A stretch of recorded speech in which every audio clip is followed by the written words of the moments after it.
Measurement measurement হচ্ছে একটা অন্যতম বিষয় একটা প্রোডাক্টের জন্য। একটা প্রোডাক্টের মেজারমেন্ট যদি ঠিক না থাকে তাহলে প্রোডাক্টটা প্রপারলি পড়া যায় না। হয় আপনার কোনো একটা প্রবলেম থাকে, যেটা হচ্ছে আপনার প্রোডাক্টটা যে বডির সাথে ফিট হয় না।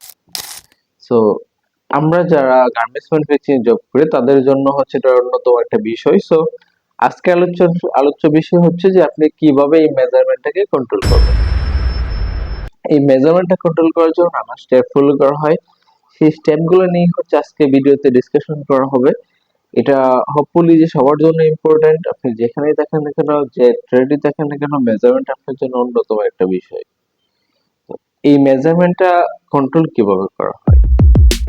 গার্মেন্টস ম্যানুফ্যাকচারিং কোম্পানিতে মেজারমেন্টটা যেভাবে কন্ট্রোল করা হয়, ফার্স্টলি হচ্ছে যখন ফেব্রিক ইনহাউস হয়, হওয়ার পরে ফেব্রিকের ইন্সপেকশন করা হয়, ফেব্রিকের টেস্টিং করা হয়।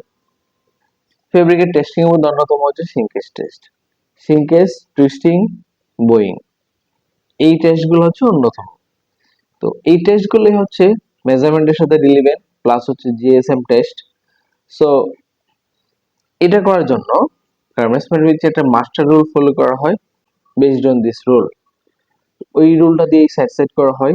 ওই রুলটা দিয়ে হচ্ছে টোটাল প্রোডাক্টের মেজারমেন্টটা কেমন আসে সেটা দেখা হয়, এবং সেটাকে বেসলাইন করে বাকি যে রুলগুলা হয় সেটাকে আপনার মেজারমেন্ট সবকিছু প্যাটার্ন অ্যাডজাস্ট অ্যানালাইসিস করা হয় এবং এটাকে মাস্টার রুল ধরা হয়। সো এটা হচ্ছে একটা মাস্টার রুল হয়, এবং অনেক কোম্পানিতে মাস্টার রুল ফলো না করে থাকতে পারে। তারা যেটা করে সিঙ্কেজ অ্যানালাইসিস করে, সিঙ্কেজ অ্যানালাইসিস এর পরে হচ্ছে আপনার জিএসএম অ্যানালাইসিস করে। সিঙ্কেজ এবং জিএসএম দুইটার রিপোর্টের উপর বেসলাইন করে হচ্ছে তারা একটা প্যাটার্ন গ্রেডিং করে থাকে, এবং প্যাটার্ন গ্রেডিং করে থাকার পরে মেজারমেন্টটাকে এনশিওর করার জন্য আপনার ফার্স্টলি হচ্ছে অ্যাপ্রুভ স্যাম্পলের উপরে বেসলাইন করে হচ্ছে তারা সাবসেট স্যাম্পল কাটে, এবং সাবসেট হচ্ছে যেটা হচ্ছে আপনার অ্যাপ্রুভ স্যাম্পলের সাথে কতটুকু ম্যাচ হয় সেটা দেখার জন্য। এবং সাবসেট গুলো অবশ্যই যে সকল সুইং লাইন থেকে এই প্রোডাক্ট গুলো উৎপন্ন হবে সেই সকল সুইং লাইন থেকে পার কালার পার সাইজ মিনিমাম 3 পিস এরকম করে বের করে আনা হয়, বা এর চেয়ে কম বা প্লাস মাইনাস হতে পারে। এই যে সাইড সেটটা আছে আপনার, সাইড সেটটা বের হওয়ার পরে কিন্তু মেজারমেন্টটা দেখা হয় যে বিফোর ওয়াশের মেজারমেন্ট কত ছিল, আফটার ওয়াশের মেজারমেন্ট কত হয়েছে। এটা কি প্রপারলি সিঙ্কেজ অনুযায়ী কি এটার ফেব্রিকের নেচার অনুযায়ী কি এটা সিঙ্কেজটা ঠিক ছিল কিনা সেটা দেখা হয়। এবং সিঙ্কেজ যদি ঠিক থাকে, আপনার যদি প্লাস মাইনাস মেজারমেন্ট দুইটা ঠিক থাকে before wash and after wash, সেই ক্ষেত্রে কিন্তু ইনিশিয়াল দেওয়া হয়। ইনিশিয়াল কাটিং এ হচ্ছে প্লাস মাইনাস 200 বা 500 পিস হাইস্ট এরকম বা 800 পিস কাটতে পারে। ইনিশিয়ালি কিন্তু এই 800 পিসের মেজারমেন্ট দেখা হয় যে প্রপারলি ভাবে, বা 500 পিস যতগুলো ইনিশিয়াল দেওয়া হয়েছে সেগুলো দেখা হয়, এবং এখানে কোনো ধরনের মেজারমেন্টে ডেভিয়েশন আসছে কিনা সেটাও কিন্তু দেখা হয়। তো এইগুলো হচ্ছে যদি ইনিশিয়ালি ডেভিয়েশন পাওয়া যায় সেই ক্ষেত্রে প্লাস মাইনাস হইলে সেখানে প্যাটার্ন অ্যাডজাস্ট করা হয়। আমরা যেটা বললাম যে সেট করা হয়, সেখানে যদি কোনো ধরনের সমস্যা হয় সেখানেও কিন্তু মেজারমেন্ট অ্যাডজাস্ট করা হয়। এবং আরেকটা অন্যতম বিষয় হচ্ছে রিল্যাক্সেশন।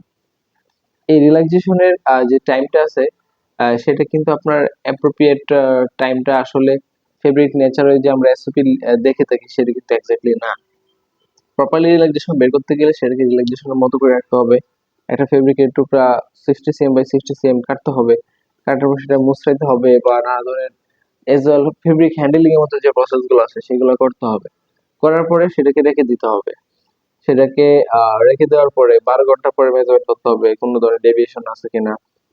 24 ঘন্টা পর মেজারমেন্ট করতে হবে কোনো ডেভিয়েশন আছে কিনা। 48 ঘন্টা পর মেজারমেন্ট করতে হবে। যদি আমরা দেখি যে 24 ঘন্টা পরে এটার কোনো মেজারমেন্ট চেঞ্জ হয় না, সেই ক্ষেত্রে সেই ফেব্রিকের জন্য আপনার 24 ঘন্টা রিল্যাক্সেশন দিতে হবে। যদি দেখি যে 48 ঘন্টা সময় লাগে সেটা চেঞ্জ হইতে, তো এটাকে 48 ঘন্টা সময় দিতে হবে। সো এই যে বিষয়গুলো, এটা হচ্ছে মেজারমেন্টের যদি রিল্যাক্স প্রপারলি না হয়, ফেব্রিক যদি স্পেন্ডিক্স বেশি থাকে সেই ক্ষেত্রে কিন্তু মেজারমেন্টে হিউজ ডেভিয়েশন হয়ে থাকে। সো এটা হচ্ছে এজ ইউজুয়াল ফ্লো, এবং আমরা এখন কাটিং সেকশন থেকে মেজারমেন্ট কন্ট্রোল প্রসেসের কথা নিয়ে ডিসকাশন করব। সো কাটিং হচ্ছে ফার্স্ট স্টেজ মেজারমেন্ট কন্ট্রোলের ক্ষেত্রে। যখন স্টোর থেকে ফেব্রিক স্টোর থেকে যখন একটা সিঙ্কেজ ক্যালকুলেশন করে ফেব্রিক গুলা কাটিং এ দিয়ে দেয়, সেই কাটিং কিন্তু আপনার সেটার রিল্যাক্সেশন করে থাকে। এবং রিল্যাক্সেশনের পরে প্রপারলি লে দেওয়া হয়। লের ক্ষেত্রে যদি আপনার লে টেনশন দিয়ে ঠিক না থাকে সেই ক্ষেত্রে কিন্তু মেজারমেন্ট ডেভিয়েশন হতে পারে। তো প্রপারলি রিল্যাক্সেশনের পরে এনশিওর করতে হবে আমার প্রপারলি লে ঠিক আছে, লে ঠিক রাখার পরে হচ্ছে প্রপারলি হচ্ছে কাটিং ঠিক আছে, এবং কাটিং ঠিক থাকার পরে হচ্ছে আপনার যে টপ মিডল বটম যে চেক করা হয় সেগুলোতে এনশিওর করতে হবে যে টপ মিডল বটম চেকের যে টলারেন্স লেভেলটা এটা ইউজুয়ালি +-2 mm হয়, সেখানে আপনাকে মেজারমেন্ট কন্ট্রোল করতে হবে। যদি কোনো +-2 mm বেশি হয়ে থাকে সেগুলোকে আপনার কার্টিওশন প্ল্যান নিতে হবে। এজ ওয়েল আরেকটা কথা হচ্ছে যে এই কাটিং এ কাট প্যানেলের মেজারমেন্টে ডেভিয়েশন ওইটা হয়ে থাকে হ্যান্ডেলিং এর কারণে। যখন কাট পার্ট গুলো কাটিং করা হয় তারপর যেখানে রাখা হয় বা এটা প্রপারলি হ্যান্ডেলিং না হলেও সেখান থেকে মেজারমেন্টের ডেভিয়েশন হতে পারে। এবং যেটা হচ্ছে লেয়ার সময় একটু টেনশন টাইট থাকে সেগুলো কাটার পরে কিন্তু এখানে একটু শ্রিঙ্কেজ করতে পারে। এগুলো হচ্ছে একটু মেইন কনসার্ন পয়েন্ট কিন্তু এখানে হয়ে থাকে। ওকে, তারপর হচ্ছে যখন লেয়ার পরে যখন কাটিং হয় সেখানে যে আপনার আহ, একটা ইলেকট্রিক জোন তৈরি হয় যেটা সেটার কারণে হালকা একটু মেজারমেন্ট মাইনাস হতে পারে। ওকে, সো এটা হচ্ছে কাটিং এর cut panel measurement control process. So আমরা যদি সুইং এর কথা বলি, সুইং এ হচ্ছে আমাকে অবশ্যই যখন কাটিং থেকে কাট প্যানেল গুলা সুইং এ যাবে আমাকে আগে এনশিওর করতে হবে যে এই কাট প্যানেল গুলা ইনপুট প্রসেসে হচ্ছে as per before wash measurement এবং shrinkage sewing allowance before wash মেজারমেন্টে সিঙ্কেজ এড করার যে স্পেক আছে সেটা দিয়ে মাপতে হবে যে আমার কাট প্যানেল গুলো আমার মেজারমেন্ট ঠিক আছে কিনা। কাট প্যানেল দিয়ে মেজারমেন্ট ওকে থাকে, প্লাস হচ্ছে হার্ড প্যাটার্ন দিয়ে মাপতে পারেন। আর কাটিং এ যখন টপ মিডল বটম চেক করেন তখন অবশ্যই মিনিমার্কে হার্ড প্যাটার্ন থাকতে হবে। ওকে, দেন সুইং এ যখন আপনি অ্যানালাইসিস করবেন তখন কাট প্যানেল মেজারমেন্ট করতে হবে।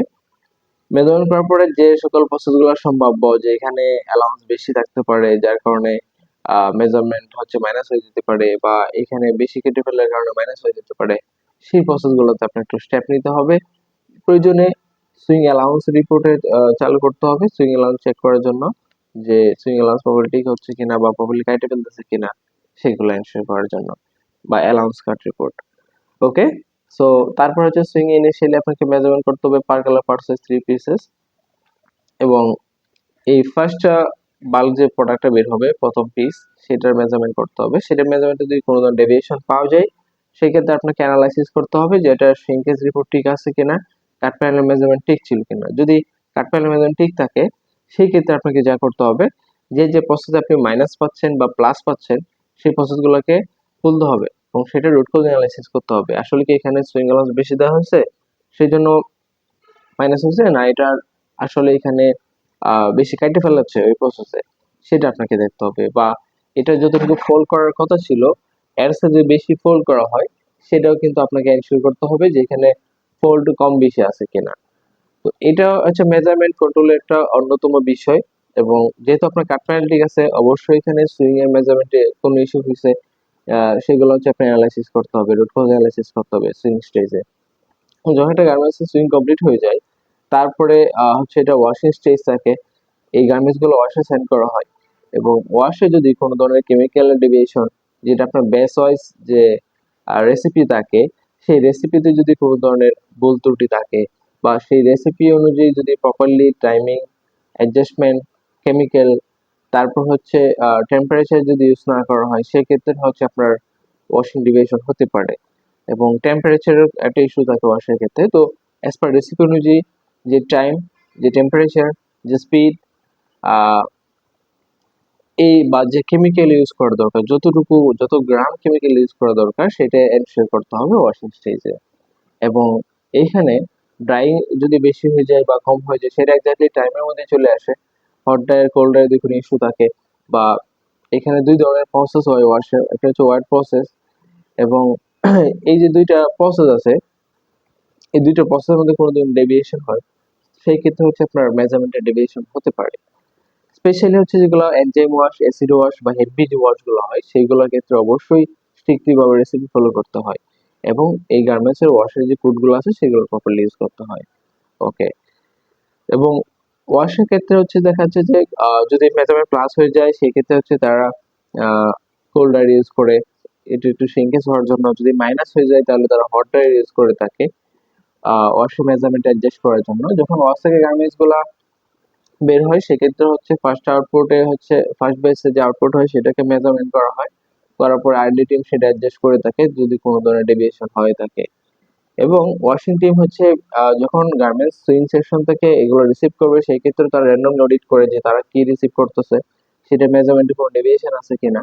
আবার যখন ফার্স্ট বেস যখন আউটপুট করে সেই ক্ষেত্রে তারা মেজারমেন্ট করে এনশিওর করে যে তাদের কোনো ধরনের চেঞ্জ আনতে হবে কিনা রেসিপিতে, তাদের আরডি টিমের কাছে সেটার রেজাল্টটা দিয়ে থাকে। তারপর হচ্ছে ফাইনালি তারা ব্যাচ হচ্ছে মেজারমেন্ট করে থাকে এবং ওয়াশিং টিমের কাছ থেকে যখন ফিনিশিং সেকশনে আসে সেই ক্ষেত্রে হচ্ছে র্যান্ডমলি একটা অডিট করে আসে এবং ফিনিশিং এর হচ্ছে ওয়াশের স্ট্যাটাস অনুযায়ী ওয়াশে প্লাস মাইনাস হয়েছে সেটা অনুযায়ী কিন্তু ফিনিশিং এর সেটা নিতে হয়। ফিনিশিং এ প্রাইমারি মেজারমেন্ট করে থাকে এবং যদি দেখা যায় কোনো গার্মেন্টস ইলাস্টিসিটি আছে বাট ওয়াশে সেটা ওয়াশের কারণে সেটা সিঙ্কেজ হয়ে গেছে, সেই ক্ষেত্রে কিন্তু আপনার আয়রন সেকশনে কিন্তু এটা একটু টেনে আয়রন করতে হয়। বা কোনো গার্মেন্ট যদি দেখা যায় ওয়াশ এটা প্লাস হয়ে গেছে বাট এটা আপনার প্রেসিং করলে প্রপারলি প্রেসিং বা আয়রন করলে সেটা সংকুচিত হয়, সেখানে কিন্তু আয়রনের স্টেপ নেওয়া হয়। এর বাইরে কিন্তু আর কোনো স্টেপ নাই, যেটা হচ্ছে প্রেসিং আয়রন স্টেজে যে একটা ফিনিশিং সেকশন এটা মেজারমেন্ট প্লাস মাইনাস একটু স্টেপ আছে, এছাড়া আর কোনো ওয়ে নেই মেজারমেন্টটা কন্ট্রোল করার জন্য। So A to Z total guideline নিয়ে ডিসকাশন করা হয়েছে ভিডিওতে এবং হোপফুলি যে আমরা আরো ডিসকাশন করে যাব এবং কোয়ালিটি ফোকাসের সাথেই থাকবেন, চ্যানেলটা সাবস্ক্রাইব করবেন অবশ্যই এবং সবাইকে পৌঁছে দিবেন এবং হোপফুলি যে আমরা ভালো ভালো ভিডিও দিব আপনাদেরকে এবং কোয়ালিটি ফোকাসের সাথে থাকার জন্য আপনাদেরকে ধন্যবাদ। Thank you.